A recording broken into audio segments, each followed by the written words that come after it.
தமிழ் வருட பிறப்பை நம்ம கொண்டாடிக்கிட்டு இருக்கோம் சரி, ஆனால் இது எத்தனாவது வருட பிறப்பு அப்படிங்கிற நமக்கு தெரியுமா? வாங்க தெரிஞ்சுப்போம். சிலப்பதிகாரத்தில் வசந்த காலத்தோட வருகையை தமிழர்கள் வேணில் விழாவாக கொண்டாடினதாக குறிப்பிடப்பட்டிருக்கு. அதே மாதிரி தான் இன்னைக்கு நம்ம வசந்த காலத்தோட தொடக்கத்தை தமிழ் புத்தாண்டா கொண்டாடிக்கிட்டு இருக்கோம். தமிழ் வருடங்கள் மொத்தம் 12 இருக்கு, அது நமக்கு தெரிஞ்சது தான். அதே மாதிரி தமிழ் வருடங்களுக்கும் தனித்தனி பெயர்கள் இருக்கு. மொத்தம் 60 பெயர்கள் இருக்கு. அதுல இந்த வருடத்திற்கான பெயர் பராபவ வருடம் அப்படின்னு சொல்லப்படுது. பஞ்சாங்கத்து படி பார்த்தோம்னா இது 5127வது தமிழ் புத்தாண்டா நம்ம இன்னைக்கு கொண்டாடிட்டு இருக்கோம். சரி, அதெல்லாம் இருக்கட்டும். தமிழ்நாட்டில் தமிழோட நிலை எப்படி இருக்கு அப்படின்னு கேட்டோன்னா ரொம்ப பரிதாப நிலையில இருக்கு அப்படின்னு நம்ம சொல்லிடலாம். தமிழ்நாடுங்கிற பேர்ல மட்டும்தான் தமிழ் இருக்கே தவிர அரசு பேருந்துகளில் கூட தமிழ்நாடு அப்படிங்கிற வார்த்தை இருக்காது. இங்கே தமிழ் தெருக்கல்ல தமிழே இருக்காது. இங்கிலீஷில் டெக்டைல்ஸ் அப்படின்னு இருக்கும், ஆனால் துணியகம் அப்படின்னு இருக்காது. அவென்யூஸ் இருக்கும், ஆனால் நிழற்சாலை இருக்காது.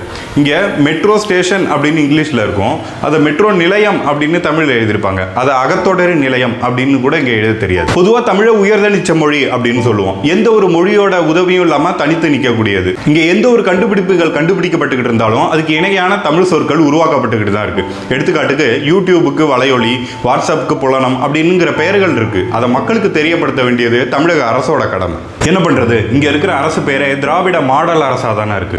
3000 வருஷத்துக்கு முன்னாடியே இங்க இரும்பு நாகரிகம் தோன்றி இருக்கு அப்படின்னு சொல்றாங்க.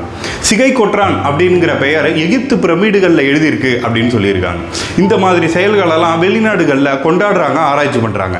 ஆனா இங்க இருக்கிற தமிழ்நாடு அரசுக்கு இதை ஆக்கப்பூர்வமா பெருமைப்படுத்துறதுக்கு நேரம் இல்லை. அதை விட்டுட்டு கலைஞர் நூற்றாண்டு விழா, எம்ஜிஆர் 100 அப்படின்னு கொண்டாடுறதுக்கு நேரம் இருக்கே தவிர இது மாதிரி விஷயங்களை பெருமைப்படுத்துறதுக்கு இவங்களுக்கு நேரமே இல்லை. தமிழ்நாட்டில் மட்டும்தான் தமிழை இகழ்ந்து பேசினவங்க கூட இன்னைக்கு வரையும் தலைவனா தூக்கி வச்சு கொண்டாடப்பட்டு இருக்காங்க.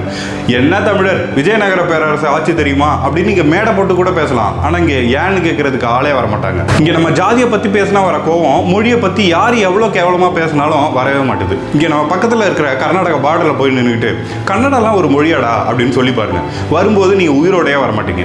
இங்க நம்ம தூத்துக்குடியில உப்பு வாங்கி சாப்பிட்றதுக்கு பதிலாக கர்நாடகால இருந்து உப்பு வாங்கி சாப்பிட்றது தான் சரியா இருக்கும். இங்க மொழி வெறியோட இருங்க அப்படின்லாம் நான் சொல்ல வரல, மொழி பற்றோட இருங்க அப்படின்னு தான் நான் சொல்ல வரேன். ஈழத்து பாவேந்தன் புதுவை ரத்னசுரை கேட்கிறாரு, நிலைகள் தளர்ந்து தலைகள் குனிந்து நின்றது போதும் தமிழா, உன் கலைகள் அழிந்து கவலை மிகுந்து கண்டது போதும் தமிழா, இன்னும் உயிரை நினைத்து உடலை சுமந்து ஓடவா போகிறாய் தமிழா அப்படின்னு கேட்கிறாரு.